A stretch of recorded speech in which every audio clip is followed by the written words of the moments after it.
Activez vos synapses, poussez la porte du labo des savoirs et entrez dans un monde de science et d'expérience. Bonsoir et bienvenue au Labo des Savoirs, votre émission activatrice de synapses. Des synapses que l'on ne va pas activer uniquement dans votre cerveau. Ce soir, nous parlons du système nerveux entérique. Bonsoir Emmanuel. Bonsoir Maxime. C'est vrai que peu de gens le savent, mais nous disposons tout au long de notre intestin de plus de 200 millions de neurones. De quoi délocaliser une partie de l'intellect de son perchoir crânien et rendre toujours plus floue la frontière entre esprit et corps. Même s'ils sont 1000 fois moins nombreux que dans notre cerveau, c'est quand même l'équivalent du cerveau d'un chien qui s'active pour réaliser la tâche la plus indispensable à la vie, la digestion. Alors oui, notre intestin n'est peut-être pas l'organe le plus glamour, mais à y réfléchir de plus près, c'est bien au niveau du ventre que l'on ressent la peur, le stress, l'amour ou la colère. Ce soir, nous parlons du système nerveux entérique, le cerveau dans le ventre, une émission animée par Emmanuel Meffray et Maxime Labatte. Bienvenue dans un monde où la tête est un peu dans le ventre et où les spécialistes du système digestif travaillent de concert avec les passionnés du cérébral. Découvrez aujourd'hui un institut nantais, l'IMAD, l'Institut des maladies de l'appareil digestif, où les gastro-entérologues côtoient les neurologues. Bel exemple de cette collaboration scientifique. Découvrez comment l'étude du système digestif peut changer notre vision d'une pathologie du cerveau, comme la terrible maladie de Parkinson. Le cerveau d'en bas mérite-t-il d'être appelé deuxième cerveau ? Pourquoi ne pas le considérer comme le premier ? Aux origines de la vie, nous sommes des ventres avant d'être des esprits. Replacez le dialogue ventre-cerveau dans une perspective darwinienne. Et découvrez les surprenants chemins de l'évolution. Vaches, vers de terre, calmars, lapins. Voici la biodiversité des systèmes digestifs. Si le système digestif accueille des millions de neurones, il héberge aussi des centaines de milliards de bactéries, davantage que d'étoiles dans notre galaxie, et que de cellules dans notre organisme. Ont-elles, elles aussi, des choses à dire à notre cerveau ? Le Labo des Savoirs, émission activatrice de synapses.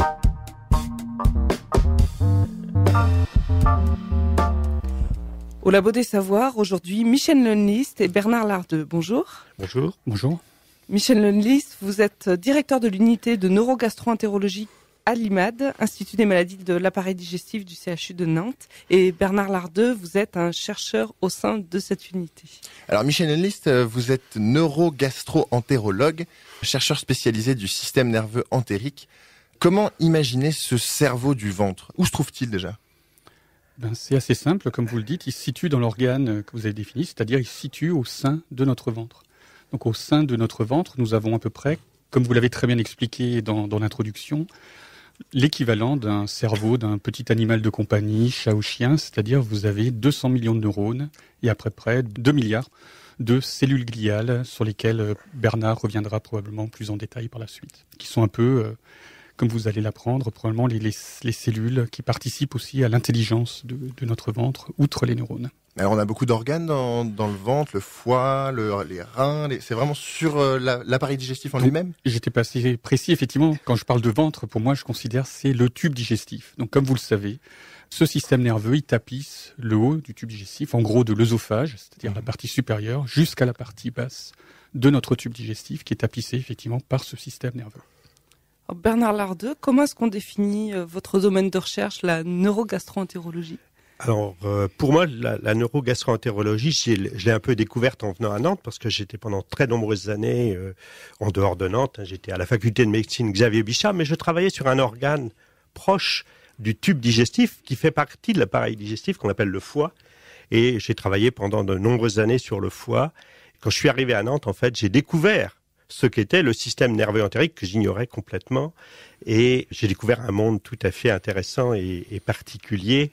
Mon activité à moi, effectivement, dans l'unité, je suis un chercheur du CNRS, donc un peu un fondamentaliste, a été de découvrir comment ces cellules qui composent le système nerveux entérique dialoguent entre elles et quelles molécules elles mettent en jeu. Une découverte récente sur laquelle on va revenir. La présence de neurones dans le système digestif et l'idée d'un cerveau ailleurs que dans la boîte crânienne n'ont pas encore le statut d'évidence. Preuve en est ce petit échantillon de voix recueilli par Claire Cisorne. On écoute. Si je vous dis que vous avez un deuxième cerveau dans le ventre, ça vous étonne ? Non, pas vraiment. Ça me semble être une métaphore, mais bon. Ouais, j'ai déjà entendu ça. Ouais. Un deuxième cerveau qui est dans le ventre ? Oui, alors peut-être. Bon, si c'est l'intestin, c'est pas le cerveau. J'ai trouvé ça marrant. Bizarre, ouais, voilà, je trouve ça bizarre. Ouais. Oui, le concept ne me paraît pas complètement stupide. Et à votre avis, à quoi il sert ? Pour moi, c'est un espèce de curseur, genre qu'est-ce qu'on a bien digéré, qu'est-ce qu'on n'a pas digéré. Peut-être à suppléer l'autre, s'il est faiblard, je sais pas. À dire ce qui est bon ou ce qui est pas bon pour nous. Moi, je le voyais plutôt comme sortie que comme entrée, donc. Ou à nous ramener peut-être à plus de rigueur ou, je sais pas, d'équilibre. Digérer, quoi. À trouver de l'appétence dans certains aliments, je dirais même qu'au-delà du cerveau, ça doit être aussi une question de vue, pourquoi pas d'odorat aussi. Déterminer si on a faim ou pas. Est-ce que vous avez des expressions qui utilisent le mot ventre, estomac, des expressions qu'on utilise quand on a faim ou des choses comme ça ? Ça me fait mal au ventre. Pour dire ça me fait bien chier. D'ailleurs, on arrête bien la digestion. Voilà. Mes enfants, c'était je mangerais bien un bœuf pour dire qu'ils avaient très faim. Voilà, oui, avoir l'estomac dans les talons. Ma fille aime le sucré, on dit qu'elle a un ventre sucré. Les yeux plus gros que le ventre, ça veut bien dire ce que ça veut dire. Et vous voyez, j'en reviens quand même et à la vision et à l'odorat. En fait, je suis vendéen, on dit ventre à chou, mais... Ventre affamé n'a pas d'oreille. Le labo des savoirs. La peur au ventre, savoir ce qu'on a dans le ventre, les expressions ne manquent pas pour illustrer les relations entre le cerveau d'en haut et celui d'en bas. Michel Lundlist, on voit très bien quelle tête a notre cerveau. Pour nous aider à visualiser, à quoi est-ce que ça ressemble le système nerveux entérique ? Peut-être qu'il faut s'imaginer notre tube digestif comme effectivement un long tuyau qui est recouvert par une couche unique de neurones, donc qui tapisse l'ensemble de ce tube digestif. Et finalement, l'importance aussi de ce tube digestif est un peu révélée par cette métaphore. Vous savez qu'au cours de notre vie, nous mangeons à peu près 30 tonnes de nourriture. Et si vous essayez de faire passer 30 tonnes de nourriture à travers un fin tuyau, vous vous rendez compte qu'il est bouché de nombreuses fois. Vous appelez souvent le plombier. Donc, il faut quand même un système extrêmement intelligent, extrêmement complexe pour faire effectivement transporter ces nutriments de manière très coordonnée, de manière aussi à ce la nourriture soit extraite, absorbée. Et cette régulation est effectivement très fine et assurée par ce système nerveux qui tapisse finalement l'ensemble de notre tube digestif. Et est-ce que c'est les mêmes cellules, exactement les mêmes neurones que ceux qu'on a au niveau de notre cerveau ou au niveau de notre colonne vertébrale ? Si on définit un neurone comme une cellule capable de produire un neuromédiateur, c'est comme ça que les cellules communiquent, effectivement, on va retrouver dans le système nerveux entérique toute une panoplie de neuromédiateurs qui vont effectivement être sécrétés et permettre à ces cellules de communiquer entre elles, de communiquer aussi avec l'intérieur du tube digestif, qui est capable de comprendre à ce moment-là que les aliments arrivent dans le tube digestif, d'être capable de donner des signaux, de décontracter les muscles avant le bol alimentaire et ensuite de les contracter après le bol alimentaire pour le faire progresser. Ça, c'est dans le tuyau, mais imaginez un seul instant comment ça se passe dans l'estomac. C'est encore plus compliqué dans l'estomac où il y a différentes régions qui doivent être contractées pour permettre l'évacuation de ce qu'on a mangé à un moment donné. Donc on trouve des synapses, on trouve vraiment le noyau d'une cellule de la même manière que ceux du cerveau. Donc je pense qu'effectivement on trouve des synapses peut-être un peu moins complexes que celles qui sont dans le cerveau, mais ce qui est aussi extrêmement intéressant, je pense qu'on trouve un des éléments essentiels dans le développement des réflexes, c'est la capacité du neurone à détecter les signaux qui lui parviennent pour pouvoir mettre en jeu des programmes différents. C'est-à-dire que le tube digestif ne va pas réagir de la même façon lorsqu'il rencontre par exemple un toxique ou un nutriment qu'il doit absorber. Les programmes moteurs sont totalement différents.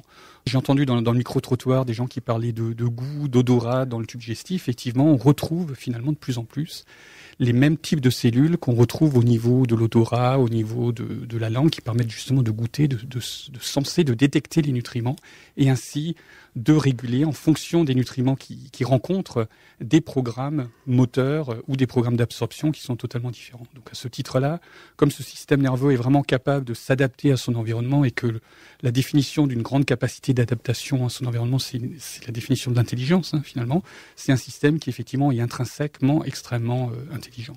Donc les fonctions de ces neurones et de ces neurotransmetteurs, c'est pas seulement des fonctions musculaires, c'est aussi des fonctions de sensation en quelque sorte. Je pense que c'est effectivement aussi des fonctions de sensation, parce que la fonction principale finalement du tube digestif, c'est de subvenir à la fois à la survie des organismes, c'est-à-dire d'absorber les nutriments, mais en même temps de se protéger.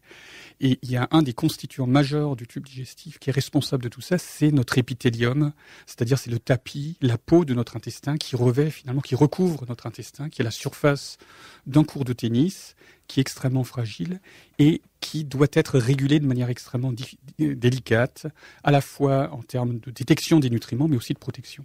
Et cette régulation, elle est faite par ce système nerveux, à la fois les neurones, mais aussi nos astrocytes, nos cellules gliales entériques. Oui, parce qu'on parle souvent de la longueur de notre tube digestif, mais on imagine moins qu'à l'intérieur du tube digestif, de la même manière que dans un cerveau, c'est plein de circonvolutions, et donc la surface à l'intérieur, si on l'étendait, serait absolument gigantesque, donc autant de points de contact de la nourriture avec notre organisme.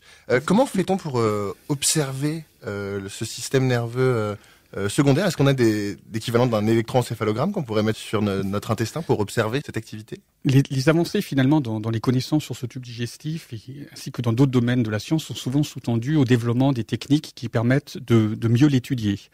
Et effectivement, ce système nerveux commence de mieux en mieux à être connu parce qu'on a développé au cours de ces dernières décennies, ces derniers siècles, les outils qui permettent de l'aborder.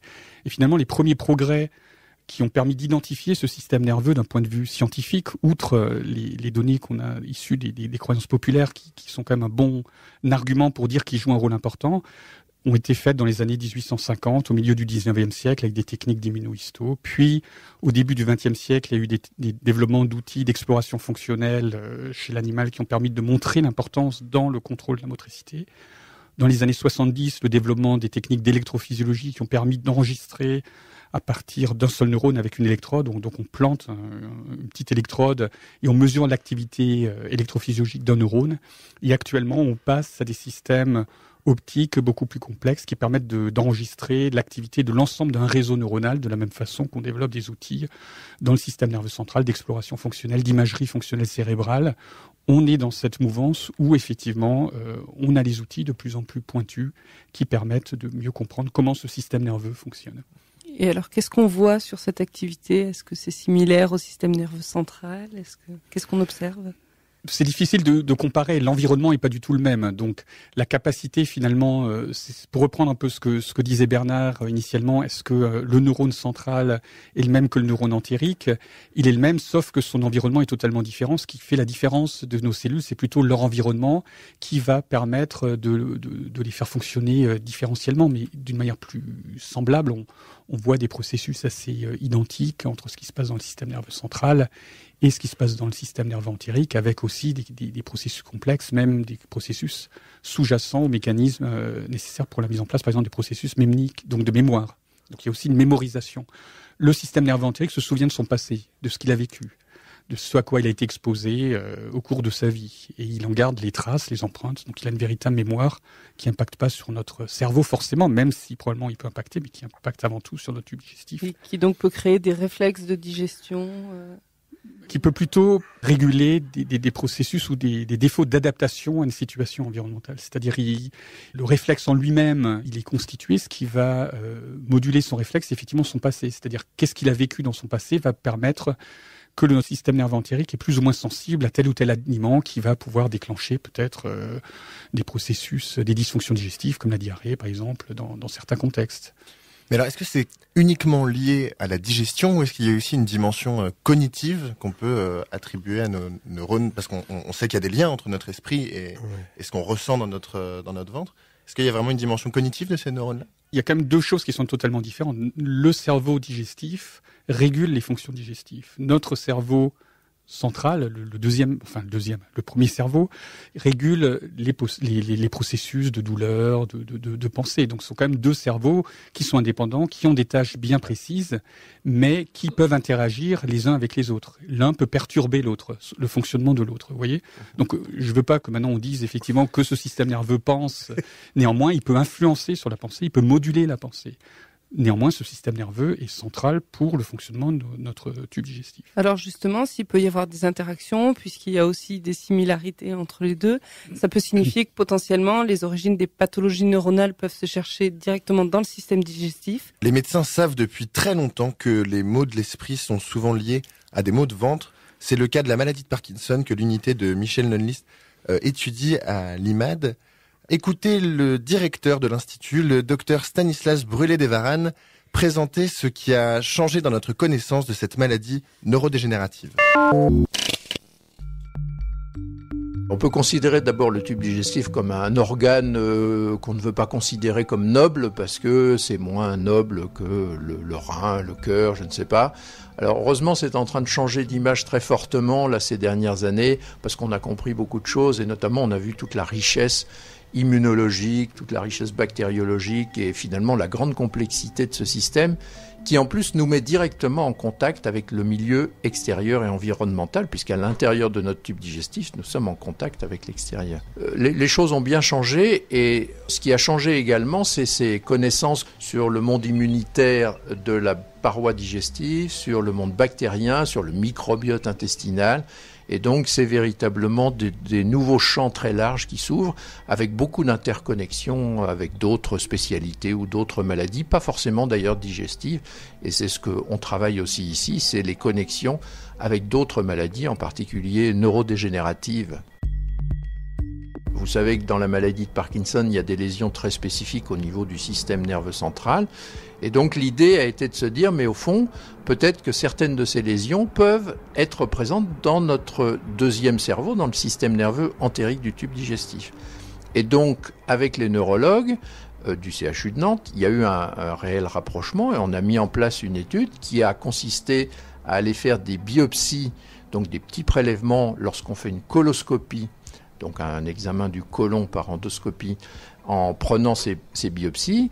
Et les chercheurs, notamment de l'unité de Michel Lundlis, l'unité 913 INSERM, ont mis en évidence qu'effectivement, il y avait des protéines très spécifiques de cette maladie qui étaient présentes dans le cerveau, mais qu'on trouvait dans le système nerveux entérique de ces patients. Je pense que c'est vraiment une notion et un concept très important, c'est-à-dire que et c'est un peu comme ça qu'on l'a présenté, c'est que finalement le système nerveux entérique peut être considéré comme une fenêtre ouverte sur le système nerveux central. C'est-à-dire, on a dit que ça pouvait être une fenêtre sur le cerveau. C'est-à-dire, en prenant des neurones de notre système digestif, ils sont relativement facilement accessibles. Vous voyez, une coloscopie, même sans anesthésie, c'est possible.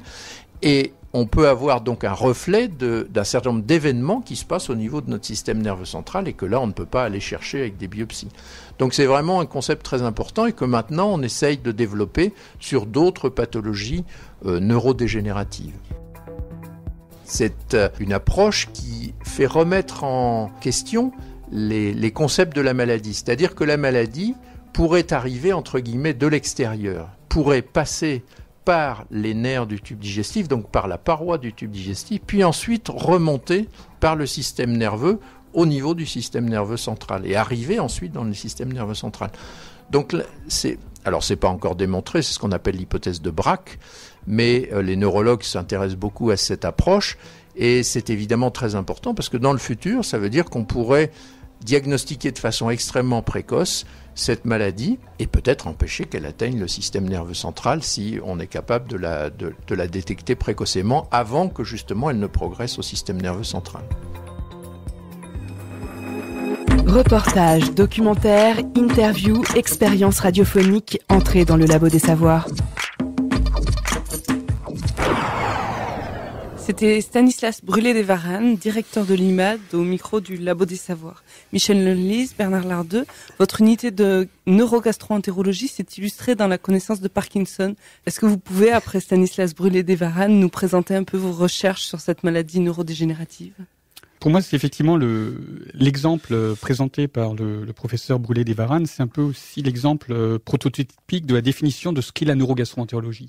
C'est effectivement, avec la maladie de Parkinson, c'est la rencontre aussi du gastro-entérologue et du neurologue qui permettent finalement d'échanger, qui normalement ne se rencontrent pas, et en se rencontrant au sein d'une unité, comme ça l'est fait avec Pascal Derkinderen, qui est un peu le professeur Derkinderen, qui est le neurologue, qui a développé vraiment cette étude et à qui doit revenir le crédit des découvertes. C'est cette rencontre entre un neurologue qui est venu un jour nous rencontrer parce que ces patients souffraient souvent de manière présymptomatique de troubles digestifs. Et on s'est rendu compte qu'effectivement, l'intérêt de regarder dans le tube digestif, dans les maladies ou dans certaines maladies digestives, vient du fait que dans la maladie, au cours du développement de cette maladie, il y a une atteinte digestive. Dans la maladie de Parkinson spécifiquement, il y a des symptômes qui apparaissent environ 10 ans, 20 ans avant que se développent les symptômes moteurs, donc qui traduisent l'atteinte du cerveau, qui sont caractérisées par exemple par des atteintes digestives, des troubles de l'odorat, des troubles du sommeil.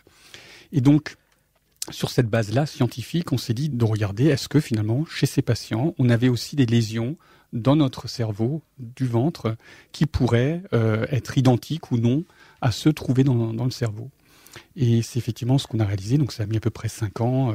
Tout prend du temps en recherche, c'est souvent quelque chose qu'on oublie, donc ça a mis 5 ans pour finalement mettre au point les méthodes, pour essayer de caractériser ces lésions et de mettre en évidence la présence de lésions dans notre cerveau, qui était dans notre tube digestif, qui était identique à celle qu'on avait dans le cerveau. Bernard Lardeux ? Je crois qu'il y avait une remarque importante et qu'il faut, je crois encore aujourd'hui, être prudent, c'est est-ce que ces maladies neurodégénératives prennent naissance effectivement au niveau de l'intestin ? C'est pas démontré. Il parlait de l'hypothèse de Braque. C'est vrai que c'est une hypothèse qui laisse supposer que des atteintes périphériques pourraient être responsables d'atteintes neurodégénératives au niveau central, mais il n'y a pas vraiment encore de preuves certaines de cela. Même s'il y a des situations tout à fait rapprochées de cela, c'est la maladie du prion, par exemple. On sait que l'alimentation a été à l'origine de développement d'atteintes cérébrales. Et puis on a aussi l'environnement dans lequel on se trouve et notamment le contact avec des produits toxiques a fait que on peut avoir une proportion de malades parkinsoniens plus importante dans des populations soumises aux pesticides, par exemple. Et on sait que les agriculteurs, globalement, ont une fréquence, enfin, au moins ceux qui ont été en contact avec des quantités importantes de pesticides, ont une fréquence plus importante de maladies de Parkinson. Donc, ça ne veut pas dire que ce soit le système nerveux entérique qui soit directement responsable, mais c'est l'environnement. Il y a d'autres systèmes nerveux, notamment olfactifs ou de la peau, qui font qu'on peut avoir aussi... notre environnement peut contribuer au développement d'un certain nombre de pathologies neurodégénératives. Avec une dimension génétique quand même aussi ? Il y a une composante génétique dans la maladie de Parkinson, mais ça ne représente pas la plus grande partie. C'est quoi, 10-15%, pas plus. Je pense que ça, effectivement, c'est un élément extrêmement important. Quand on parle effectivement de pathologie avec une composante génétique, on est de plus en plus dans un concept, effectivement, où les maladies chroniques, que ce soit la maladie de Parkinson, les cancers, l'obésité ou le tube digestif, bien sûr, peut jouer un rôle central, sont des maladies à la fois avec une composante génétique, mais principalement une composante génétique de susceptibilité, et la rencontre à un facteur environnemental qui, sur un terrain fragile, va ainsi déclencher la maladie. Donc effectivement, on passe de ce concept où finalement l'environnement joue de plus en plus un rôle central, à la fois un environnement bénéfique, mais aussi un environnement délétère, en particulier, comme l'a évoqué Bernard, dans le cadre de la maladie de Parkinson et de l'association des facteurs tels que les pesticides ou autres, comme un facteur de risque avéré de déclenchement de la maladie de Parkinson. Comme le cancer, souvent, multifactoriel. Et voilà, exactement. Alors, il y a peut-être une autre maladie qu'on peut évoquer, que vous étudiez au sein de l'Institut, c'est le syndrome de l'intestin irritable. Est-ce que vous pouvez nous en parler ? Donc effectivement, au sein de notre unité INSERM de neurogastroentérologie, on s'intéresse aussi au syndrome de l'intestin irritable, qui est ce qu'on appelle un peu la colopathie fonctionnelle. Ce sont souvent une pathologie qui touche à peu près 10 à 15% de la population générale, qui a un coût sociétal extrêmement important, qui coûte plus cher que le cancer, qui est aussi cher que la prise en charge de l'hypertension artérielle. Donc c'est une vraie maladie qui a un coût réel, mais dont on connaît mal les causes. Ce sont des pathologies où les patients se plaignent de douleurs abdominales, de ballonnements, de modifications du comportement du tube digestif, c'est-à-dire diarrhée ou constipation, pour le dire d'une autre façon, et qui est probablement dû jusqu'à présent, où on considérait que c'était dû principalement à des troubles souvent j'allais dire psychiatrique, c'est un peu un gros mot, mais c'est souvent une composante psychique, voilà, c'est ça. Donc souvent les patients vont voir leur docteur et ils se disent finalement j'ai mal, je me sens mal, et le médecin ne trouve rien, parce qu'effectivement avec les outils qu'il a, il voit rien. Donc l'idée c'est justement de développer finalement des outils de plus en plus pointus, et c'est ce qu'on se rend compte que finalement cette maladie qu'on croyait qui était principalement une maladie psychique est une maladie qui a des vraies bases médicales, qui est caractérisée par des lésions en particulier de ce système nerveux et en particulier aussi de notre peau, de l'intestin, qui est beaucoup plus fragile et qui permet ainsi à différents facteurs, que ce soit des facteurs nutritionnels ou des facteurs toxiques, à modifier le micro-environnement de cette barrière, à créer une petite inflammation et donc à favoriser le développement de la douleur ou de troubles digestifs. Mais on observe quand même une différence neurologique de l'activité neuronale avec ce syndrome? Effectivement, on trouve maintenant avec les outils modernes, à nouveau, ça c'est quelque chose de récent, ce sont des données qui datent de 3-4 ans, on se rend compte qu'il y a certaines aires du cerveau qui sont effectivement plus sensibles ou plus activées par des stimulus que ne sentirait pas une personne saine. Donc il y a une augmentation finalement de notre sensibilité ou de notre capacité à se concentrer sur notre ventre, parce qu'on se concentre aussi des fois sur nos organes, qui est accrue par rapport à un patient sain. Soit on a plus mal, soit on prête plus d'attention à notre tube digestif. Ce qui est une base pour expliquer certains symptômes de cette maladie. Et donc il y a quand même une dimension psychique. Est-ce que vous travaillez avec des psychologues, des psychiatres? Actuellement, non. Comme vous le savez, en science, il faut rester concentré. On ne peut pas tout faire en même temps. Si on veut faire des choses bien, il faut faire des choix dans la vie. Et c'est pas toujours simple de faire des bons choix dans la vie, ça tout le monde le sait.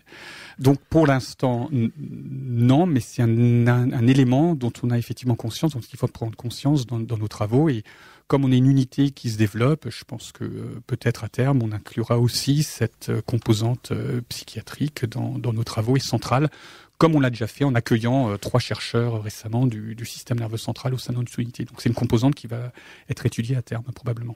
Bernard Lardeux, Michel Nunlist, vous restez avec nous pour discuter du système nerveux entérique. À suivre dans cette émission du Labo des Savoirs sur le cerveau dans le ventre, une plongée dans l'histoire de l'évolution à travers l'étonnante diversité des façons de digérer. Tout de suite après un titre du groupe Nukta, Belly Dance. Oui, une danse du ventre.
Le Labo des Savoirs, émission activatrice de synapses.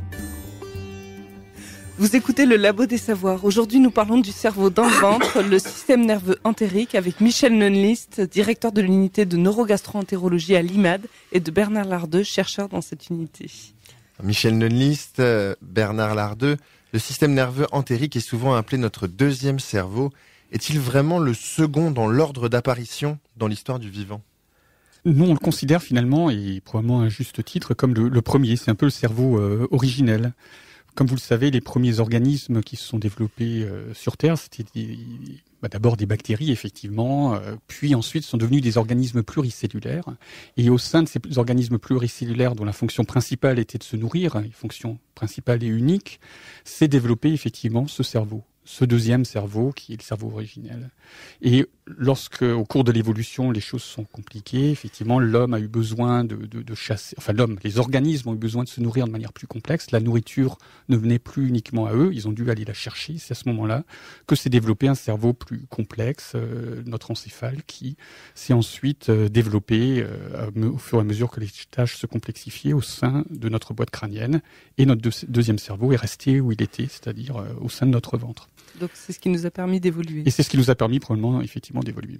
Bernard Lardeux ? Oui, Je pense qu'il y a une notion aussi qu'il faut savoir, c'est que la paramécie est une cellule, enfin un organisme unicellulaire a un tube digestif. C'est quasiment composé qu'à d'un tube digestif.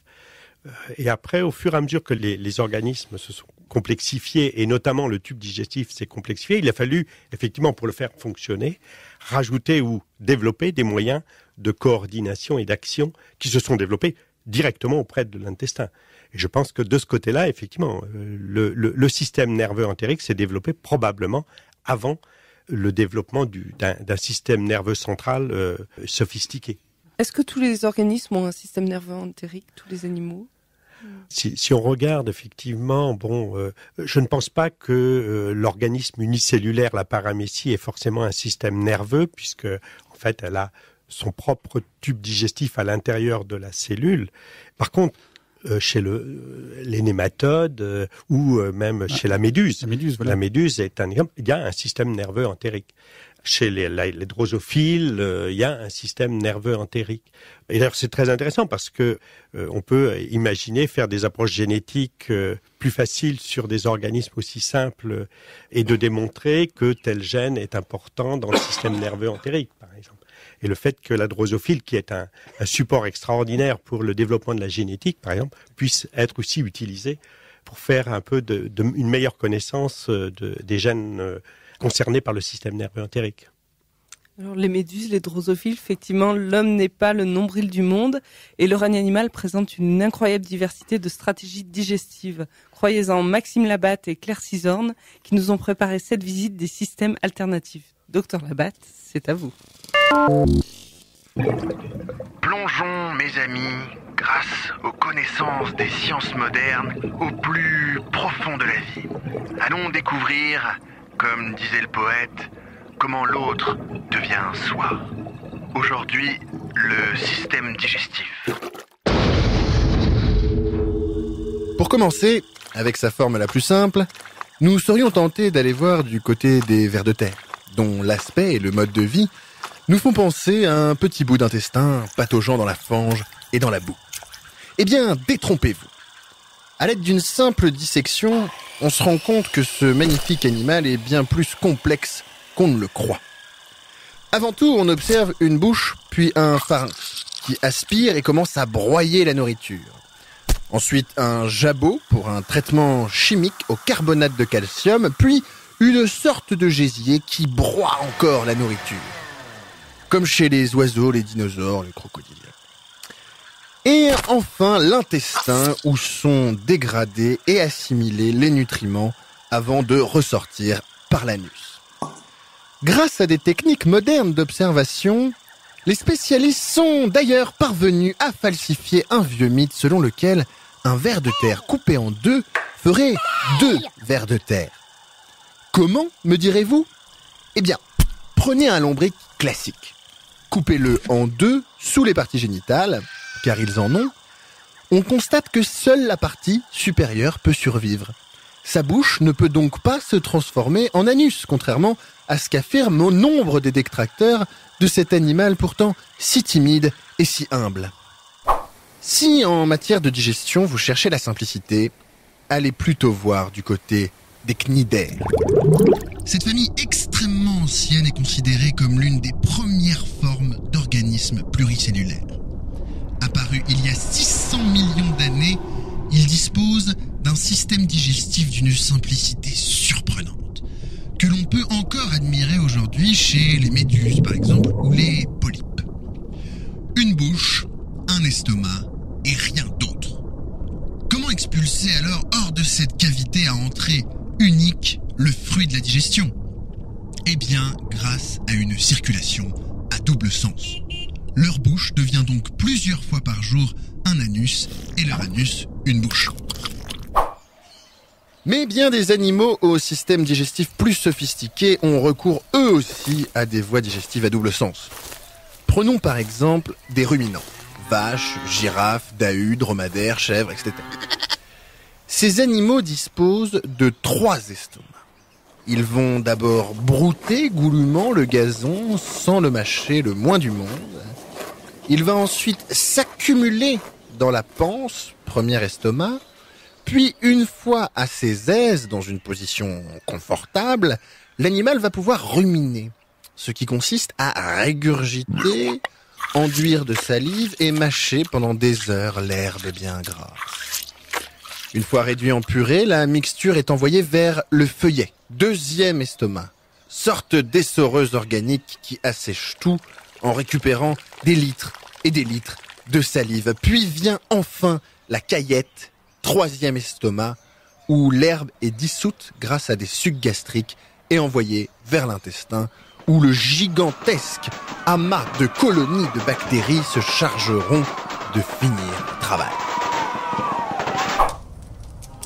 Comme les voies de l'évolution sont diverses et impénétrables, je vous donne pour finir en vrac quelques informations indispensables à votre culture générale. À ne pas utiliser dans un dîner en ville. Les lapins, c'est bien connu, produisent 2 types de crottes. Les crottes dites caécotrophes, riches en protéines et en minéraux, sont dégustées bien chaudes par le lapin qui les produit. Les calmars géants ont un cerveau en forme de donuts qui entoure leur oesophage, si bien qu'une trop grosse bouchée est à même de leur causer des lésions cérébrales. Les becs de calmar sont quant à eux très difficiles à digérer par les cachalots. 1% des cachalots produisent, pour se protéger de ces déchets irritants, un enrobage cireux qui entoure le bec de calamar dans leur intestin. Expulsée par les voies naturelles, la concrétion intestinale va dériver entre 2 os, parfois plusieurs dizaines d'années, et acquérir, grâce au soleil et à l'eau de mer, une odeur raffinée, utilisée depuis des siècles en parfumerie. À 22 € le gramme, ce que l'on appelle l'ambre grise est 5 € moins cher que l'or. On le trouve sur les plages par bloc de 10 à 30 kilos. L'intestin d'une baleine bleue mesure 200 mètres, soit pour les spécialistes 2 fois 100 mètres. Les oiseaux sont dotés d'ailes, mais dépourvus de dents, de sphincters et de vessie.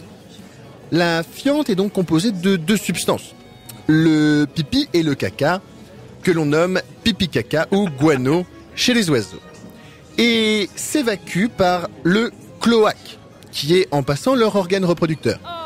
Les oiseaux sont donc les seuls à arriver à pied par la Chine. La science, toutes les sciences. Le Labo des Savoirs.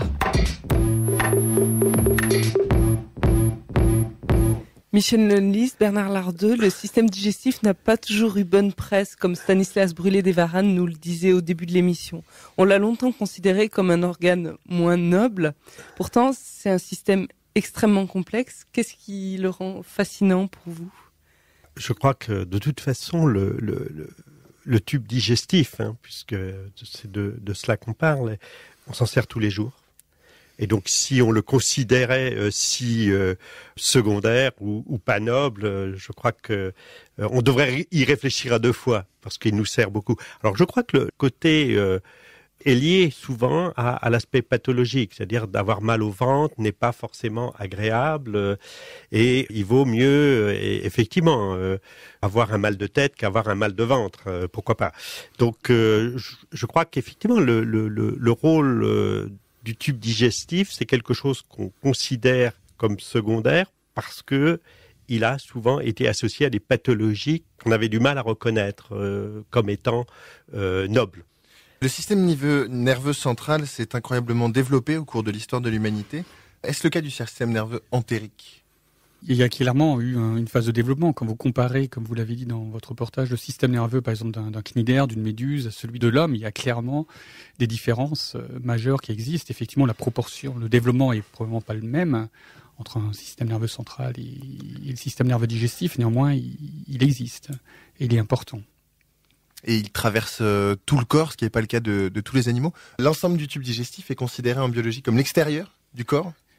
Effectivement, on revient un peu à ce qu'on définissait au début de l'émission, c'est-à-dire que notre tube digestif est tapissé par une peau, de la même façon qu'on a une peau qui recouvre à peu près notre peau extérieure, celle dont on parle tous les jours, sur laquelle on met de la crème pour qu'elle soit belle, recouvre à peu près 2 mètres carrés, et notre peau, pour laquelle d'autres types la nourriture peut être une sorte de crème, où nos bactéries sont une crème qui la rend plus belle, recouvre 200 mètres carrés, donc 100 fois plus grande que notre peau. Et donc ça représente la plus grande surface d'échange avec notre environnement extérieur que possède le corps humain. Alors, la recherche en neurologie a montré que le système nerveux central avait une étonnante plasticité, c'est-à-dire une capacité d'adaptation. Est-ce qu'on retrouve cette plasticité sur le système nerveux entérique ? Tout à fait. Moi, je pense que il existe une véritable plasticité, c'est-à-dire lorsqu'on regarde d'où vient ce système nerveux, comment il colonise le tube digestif et comment il évolue au cours de la vie. Alors, comme vous le savez, le tube digestif, c'est probablement le premier organe à être colonisé par des neurones au cours du développement, c'est-à-dire que dans les premières semaines de la vie, le tube digestif est dépourvu de neurones. Et ces neurones proviennent d'une zone particulière des crêtes neurales, la crête neurale, et ils vont se coloniser, finalement migrer du haut du tube digestif jusqu'au bas en l'espace de quelques jours. Et ça fait probablement aussi de ce système nerveux, de ces constituants du système nerveux, les cellules qui vont migrer sur les plus grandes distances dans notre corps. Ensuite, ce système nerveux, il doit effectivement être fonctionnel à la naissance, parce que c'est à ce moment-là que finalement le tube digestif va prendre le rôle de la mère. C'est-à-dire que jusqu'à présent, l'embryon, le fœtus, il était nourri par la mère, et dès la naissance, il doit être nourri par notre tube digestif. Ce qui fait qu'il doit être fonctionnel dès la naissance. Néanmoins, il subit quand même une influence par les nutriments qui vont favoriser sa maturation. Donc on sait que le lait de la mère, par exemple, certains nutriments participent d'une maturation accélérée de ce système nerveux. Et aussi, on sait que des facteurs environnementaux rencontrés durant cette période de la vie vont pouvoir impacter sur son bon fonctionnement et son développement ultérieur. Et après, avec le temps, c'est un système qui va effectivement se stabiliser, puis vieillir progressivement. Et dans des âges extrêmement avancés, il va y avoir effectivement peut-être une perte neuronale qui pourra contribuer à des troubles fonctionnels, à un moins bon fonctionnement qu'on observe chez les personnes âgées. Sachant que ce moins bon fonctionnement n'est pas très grave, parce que plus on évolue dans l'âge, moins on a aussi besoin de se nourrir, parce que notre activité est aussi plus faible. Donc c'est probablement aussi un processus d'adaptation physiologique que ce vieillissement, c'est quelque chose de naturel. Donc il ne faut pas toujours lutter contre le vieillissement, il faut arriver aussi à l'accepter et à s'adapter à ça. Est-ce qu'on retrouve des cellules souches aussi dans ce système nerveux entérique ? Effectivement, il y a des cellules souches qui ont été découvertes. Ça c'est une découverte récente. Ce qui existe sont les cellules souches déjà embryonnaires qui sont là pour favoriser le développement du système nerveux.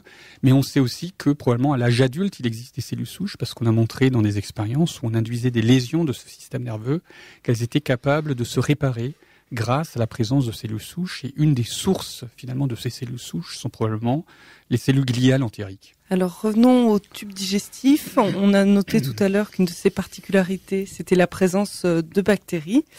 Et on le sait depuis quelques années, ces bactéries forment presque un organe à part entière. Ça représente 95,5% des gènes que contient notre corps. Emmanuel a observé l'effet du microbiome, c'est son nom, sur votre organisme. Dis-moi qui tu héberges, je te dirai qui tu es. Notre santé, notre comportement et notre métabolisme sont influencés par de nombreux facteurs environnementaux plus ou moins bien identifiés. L'un de ces facteurs, et pas le moindre, se cache au sein même de notre organisme. 100 000 milliards de bactéries, soit 10 fois plus que de cellules dans notre corps, profitent de l'abri que nous leur offrons comme des parasites, ou plutôt comme des symbiotes. Ce sont les microbiotes. Elles s'installent dès notre naissance et l'on pourrait même dire qu'elles sont héréditaires puisque transmises par la mère. Certaines études laissent même supposer qu'une transmission de la flore bactérienne est possible au cours de la grossesse.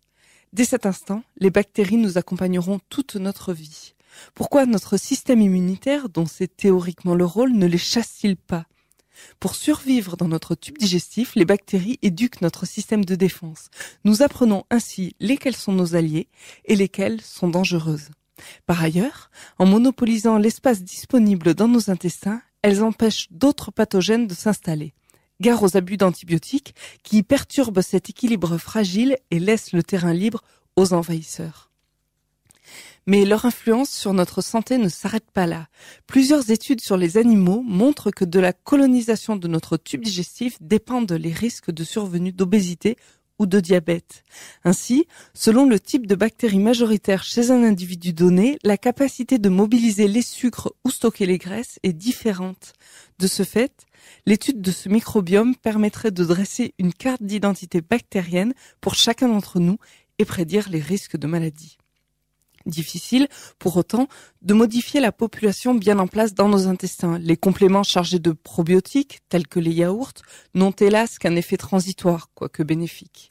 Actuellement, les chercheurs étudient la possibilité d'effectuer des transferts de microbiote d'une personne en bonne santé à une personne malade, une sorte de transfusion sanguine à destination du tube digestif. On appelle ça la fécalothérapie. Tout un programme. Nos bactéries s'en tiennent-elles à ces influences sur notre système immunitaire et notre métabolisme ? Eh bien non. Une étude menée en 2012 par Stephen Collins de l'université McMaster au Canada a montré chez la souris que nos hôtes bactériens pouvaient modifier notre comportement. Ainsi, le transfert de microbiote de souris agressives à des souris dociles provoque une augmentation de l'agressivité chez ces dernières. Il semblerait que les bactéries puissent agir sur les molécules du cerveau. Alors, sommes-nous manipulés ? On comprend mieux l'intérêt d'étudier les effets de ces locataires tenaces sur notre corps selon la catégorie à laquelle ils appartiennent, l'entérotype. Et vous ? Vous êtes plutôt bactéroïdacé, prévotellacé ou ruminococacé ? Le Labo des Savoirs, le moteur de recherche en culture scientifique. Cette influence des microbiotes sur notre comportement, bien qu'il n'ait pas encore été montré chez l'homme, suggère un lien fort entre le ou les cerveaux. Par quel biais les bactéries peuvent-elles interagir avec le système nerveux entérique ? Effectivement, c'est un monde extrêmement complexe qu'on est en train de découvrir et d'essayer de comprendre. Donc, un des éléments centraux, le rôle finalement des bactéries, j'apporterai 2 éléments de réponse. Le premier, c'est effectivement le rôle central des bactéries. Leur premier rôle, c'est quand même de nous fournir une grande partie de notre besoin énergétique. C'est-à-dire qu'on vit vraiment en symbiose avec notre microbiote. Et à peu près environ 30% de nos besoins énergétiques sont fournis grâce aux bactéries qui se nourrissent en partie de ce qu'on mange et qui vont rejetés, leurs déchets finalement vont être utilisés par notre corps pour nous nourrir. Il y a une biodiversité gigantesque. Et il y a une biodiversité gigantesque et cet élément de biodiversité, c'est aussi un élément extrêmement important dans la mesure où on se rend de plus en plus compte que les maladies ou certaines maladies chroniques que vous avez évoquées comme l'obésité sont pas forcément dues à une mauvaise bactérie ou à une bonne bactérie qui manque, mais sont souvent dues à une perte de cette diversité. Et quand on perd notre diversité, quand ce microbiote devient de plus en plus simple finalement, c'est là que la maladie se déclenche. Donc la diversité reste un élément fondamental dans l'action bénéfique de notre microbiote. Alors comment notre microbiote parle avec notre système nerveux ? Effectivement, il y a probablement pas une communication directe entre les bactéries et les neurones parce que ces 2 systèmes sont séparés physiquement par notre peau, parce que nos bactéries, il n'y a pas de contact direct, parce que sinon on développerait des maladies, mais ils produisent des nutriments, et en particulier des métabolites comme les acides gras à chaîne courte, des acides gras polyinsaturés, et aussi, on se rend compte de plus en plus que certains constituants de la membrane des bactéries peuvent être détectés par le système nerveux et impacter sur son fonctionnement. Donc il y a vraiment une diversité de langage. On dit que les neurones contiennent une diversité de neuromédiateurs, mais là, la diversité est encore beaucoup plus importante et beaucoup plus complexe. Bernard Lardeux. On est au début de la découverte de ces molécules qui seraient produites par les bactéries. Michel en citait quelques-unes, comme les acides gras à chaîne courte. Mais je crois qu'on va découvrir certainement toute une panoplie de molécules qui sont susceptibles d'intervenir et de passer à travers cette barrière qui nous sépare des bactéries de notre intérieur. Et ça, c'est absolument nécessaire. C'est-à-dire qu'on vit en symbiose, les bactéries nous apportent des bénéfices évidents, c'est pour ça qu'elles sont là. Et les bactéries, elles, trouvent de quoi manger, effectivement, auprès des restes de fibres ou de notre nourriture. Mais ce qui est important, c'est que ces bactéries, on les accepte, mais elles ne doivent pas passer à l'intérieur du corps ou, en tout cas, de manière très limitée. Et ça, je crois que c'est important. Et d'ailleurs, ce qui est absolument étonnant, c'est que dans l'intestin, on a développé d'autres moyens de protection que des réponses immunitaires. C'est-à-dire que cette barrière, c'est pas très épais, ça fait 70 millièmes de millimètre. Vous vous rendez compte, c'est tout petit. Eh bien, en fait, à l'extérieur, on y rajoute du mucus. Il y a des cellules spécialisées qui produisent des molécules antibactériennes. Et quand une bactérie s'aventure à l'intérieur de cette barrière, eh bien, on peut la reconnaître et la détruire. Donc, il y a toute une série de mécanismes de protection en dehors de la réponse immunitaire. Mais vous disiez pourtant, Michel Lundlist, que des molécules de la paroi des bactéries pouvaient quand même être reconnues. C'est le système immunitaire qui fait le lien entre les deux ? Pas forcément. Enfin, je pense que l'élément central, comme l'a dit Bernard, c'est effectivement cette monocouche de cellules épithéliales qui, effectivement, doit quand même avoir une certaine perméabilité. Ça ne doit pas être un système étanche parce que sinon, les nutriments ne pourraient pas le traverser. Donc, il y a une certaine sélectivité. Il y a des sortes de filtres qui sont mis en place qui permettent soit l'absorption des nutriments, soit le passage de certaines molécules quand elles sont très fines ou très petites. Et effectivement, parmi ces petites molécules produites par les bactéries, elles peuvent être soit transportées par la cellule épithéliale à travers sa cellule, en particulier les acides gras, ou entre les cellules, en particulier certains composés bactériens de la membrane bactérienne très petite qui peuvent effectivement traverser cette cellule épithéliale. Donc le système immunitaire probablement joue un rôle majeur dans la détection et l'acquisition précoce de la tolérance immunitaire grâce aux cellules que Bernard évoquait, les cellules dendritiques qui vont quand même traverser la barrière, capter les bactéries pour permettre de reconnaître les bonnes et les mauvaises bactéries à notre système immunitaire et faire en sorte que ce système ne soit pas hyperactivé en permanence par les bactéries qui pourraient éventuellement traverser ou qui pourraient rencontrer au cours de sa vie. Est-ce que le fait de mieux connaître les différents types de populations de bactéries qu'on peut avoir peut aider à mieux comprendre les liens qu'il existe entre ces bactéries et notre système digestif ? C'est ce qui est illustré par dans certaines maladies, en particulier dans les maladies inflammatoires chroniques intestinales, où on se rend compte qu'il y a un défaut de certaines bactéries comme Fecalis prusnitzii, qui a été identifié comme une bactérie qui manquait chez certains patients et qui était responsable du développement de maladies.